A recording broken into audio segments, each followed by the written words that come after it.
अस्सलाम वालेकुम my YouTube family, कैसे हैं आप सब। उम्मीद है कि आप सब ठीक होंगे। हम भी आपकी दुआओं से अल्हम्दुलिल्लाह बिल्कुल ठीक ठाक। अच्छा, ये कुछ क्लिप जो है ना, ये कल इफ्तार के टाइम से हैं।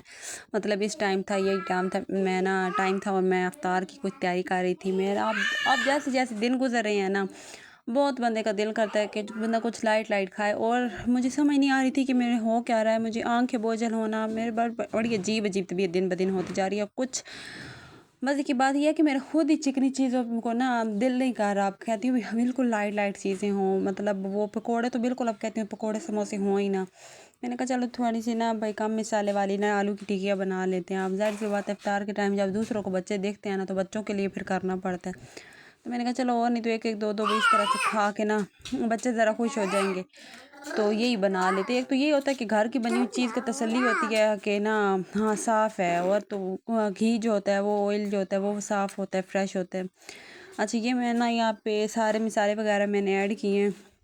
हल्के हल्के मसाले डालें, क्योंकि ज़रा से मिर्च तेज़ हो जाए तो हो देख तो बंदे का मैदा आजकल इस तरह होया हुआ है कि मिर्च बिल्कुल मिसाले बर्दाश्त नहीं हो रहे। और ऊपर से हस्बैंड की गर्म दवाई चल रही हैं, बच्चे हैं तो वो बच्चे तो वैसे ही नहीं मिर्ची ज़्यादा खाते। हल्के हल्के मसाले डाले हैं सारे मैंने। उस मिक्सचर जो है उसको मिक्स करके ना, फिर मैंने फ्रिज में इसको रख दिया था। तकरीबन 2-1 घंटे फ्रिज में मैंने इसको छोड़ दिया था। सारे काम जो थे वो ख़त्म करने के बाद एंड में मैंने टिक्कियाँ बनाई और इसको की। अच्छा, उसके बाद मेरे बच्चों की आजकल ना खांसी नहीं जा रही। फिर इधर उधर से दवाइयाँ ली हैं, सारे वो जो होते हैं ना टोटके वोटके, वो सब किया, ठीक नहीं हो रहे थे। यहाँ पे ना हमारे इलाके में एक डॉक्टर है, इसकी सिर्फ इनकी दवाई से ना हमारे बच्चे ठीक होते हैं।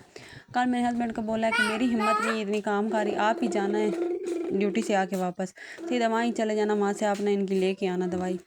उन्होंने बोला ठीक है। कल वो आए, वो दवाई साथ में लेके आए। यहाँ पे मैंने जो बनाने वाला सिरप था वो बनाया, और जो दूसरी थी वो मैंने बच्चों को दी, और रात को मैंने सुलाया। कुछ मेरी बेटी की रात बेहतर गुजरी है। अच्छा, अब यहाँ पे सुबह सुबह ना तकरीबन 8 सवा 8 का टाइम था। मैं बैठी थी हॉस्पिटल की गाड़ी के वेट में, और मैंने आज ना शायद 2-3 दफ़ा रमज़ान में ना चक्कर लगाया है बाज़ार का। ये जो दरवाजे लोहे का स्टैंड से बने हुए हैं ना, ऊपर चांद सितारे लगे हुए हैं, यहाँ पे मैंने जूम भी किया है।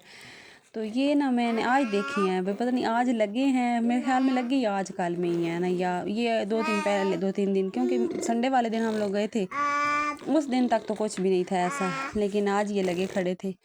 अच्छा, तो बस फिर हॉस्पिटल की गाड़ी के इंतज़ार में बैठ रहे, क्योंकि मैं एक ही लेडी डॉक्टर को ना चेक करवाती हूँ, मुझे उनके अलावा किसी का ना कोई समझ नहीं आती मेथड जो होता है। और मेरे तीनों बच्चे भी एक ही हॉस्पिटल में हुए हैं, तो फिर मेरा जो इस तरह बंदा कहता है ना कि मैं मुतमईन ही वहाँ पे होती हूँ।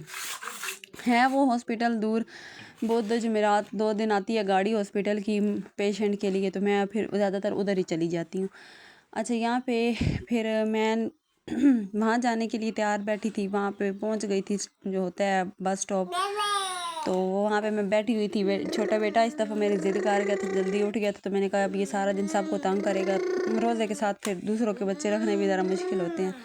तो मैंने इसको साथ ही ले लिया था कि बड़े दो घर में थे। एक स्कूल की आ गया था मैसेज की छुट्टियाँ हैं, तो वो बड़ा बेटा भी घर में था, बेटी भी घर में थी, छोटे को मैं साथ लेके गई थी। फिर इतने में गाड़ी आ गई। अच्छा, मैं अब हॉस्पिटल जा क्यों रही हूँ, मैंने पीछे आपको बताया है ना कि मेरा बड़ा दिल बोझल हो रहा है। चिकनी चीज़ें अब नहीं खाने का, इतनी दिल कर रहा है ना, मुझे खुद समझ में नहीं आ रहा था। मेरे ना ये ठोड़ी होती है ना लिप्स के नीचे, इन इन 2-3 जगह पे ना बड़े मोटे मोटे 1-2-3 बाल आ गए थे ना। एक तो मेरा कब से आया हुआ था, मैंने खैर उसे छेड़ा नहीं है, क्योंकि ज़्यादातर लोगों को सुना है कि छेड़ने से बाल बढ़ते हैं। मैंने उसको ना इग्नोर ही किया, मैंने इसको कभी नहीं छेड़ा। अभी मेरे 2-3 दिन हुए हैं या 1 वीक हो गया को मैंने नोट किया कि 2-3 जगह पे ना और पे भी एक एक बाल जो होता है ना वो निकल रहा है। तो मुझे बड़ी टेंशन हो रही थी कि या अल्लाह, दुआ भी मांग रही हूँ, नमाज में भी जो मतलब अल्लाह ताला से दुआ मांग रही हूँ कि अल्लाह जो भी है ना, आपके आगे कुछ नामुमकिन नहीं है। हर चीज़, दवाई ज़रूरी नहीं होती, कुछ सब कुछ, दुआ सब कुछ कर सकती है, दवा कुछ भी नहीं कर सकती। दवा में भी शफा तब होती है जब अल्लाह ताला का हुक्म होता है। तो बड़ी दुआएं की हैं, लेकिन अब औरत हूँ तो बड़ी ये भी थी कि अब चेहरे पे बदनुमाई सी आ जाएगी।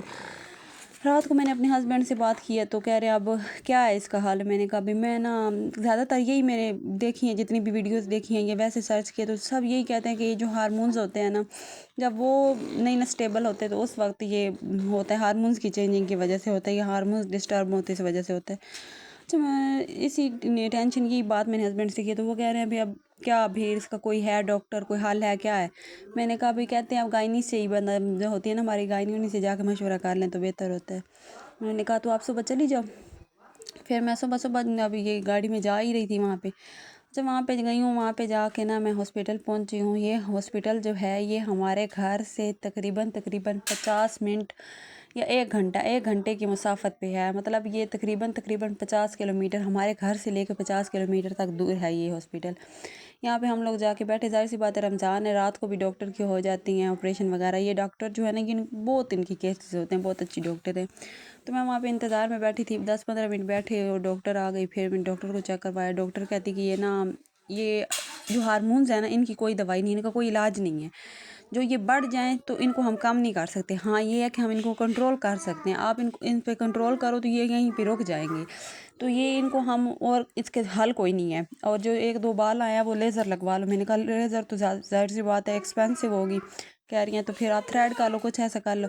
मैंने कहा नहीं, फ़िलहाल मैं उनको छेड़ने नहीं हूँ, लेकिन मैं कहती हूँ कि आगे और ना आए। तो डॉक्टर मुझे कहती हैं कि फिर आप ना भाई चिकनी चीज़ें अवॉइड कर दें, मीठा कम कर दें और वॉक किया करें। मैंने कहा मैं तकरीबन तकरीबन आधा घंटा 45 मिनट की रोज़ाना वॉक कर रही हूँ। तो वो आगे से कहती है बस आप इन्हीं चीज़ों पे कंट्रोल करें, इसका कोई हल नहीं है, इसका कोई इलाज नहीं है, हार्मोन्स का कोई इलाज नहीं है। मुझे डॉक्टर ने ये बोला।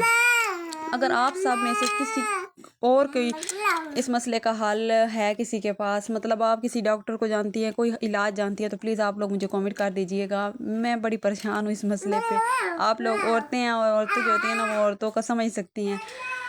तो बस फिर मेरा बेटा वहाँ पे बैठ ही नहीं रहा था। जो टाइम बाकी गाड़ी के आने का इंतज़ार में हमने गुजारा, वो मैं सारा हॉस्पिटल विज़िट करती रही अपने बेटे को लेके, कभी इधर कभी उधर। फिर हम पार्किंग में खड़े रहे, ये बाइक के साथ, बाज़ार से पार्किंग थी, बहुत सी बाइक्स खड़ी थी, ये उनके साथ खेलता रहा। इस तरह हमारा टाइम गुजरा है। और फिर गाड़ी वाला आया, गाड़ी में बैठे और हम घर की तरफ रवाना हो गए हैं। तो वापसी पे 1-2 बाज़ार में काम था, हम बाज़ार पे ही आके रुकती है गाड़ी, मेन रोड पे। तो मेन रोड के साथ ही बाज़ार है। फिर बाज़ार में एक सूट चेंज करवाना था, वो चेंज करवाया और वापसी की तरफ आए। आप प्लीज़ मेरे मसले का अगर किसी के पास कोई हल हो, कोई डॉक्टर, कोई दवाई हो तो बता दीजिएगा। मिलते हैं नेक्स्ट वीडियो में, तब तक के लिए अल्लाह हाफ़िज़।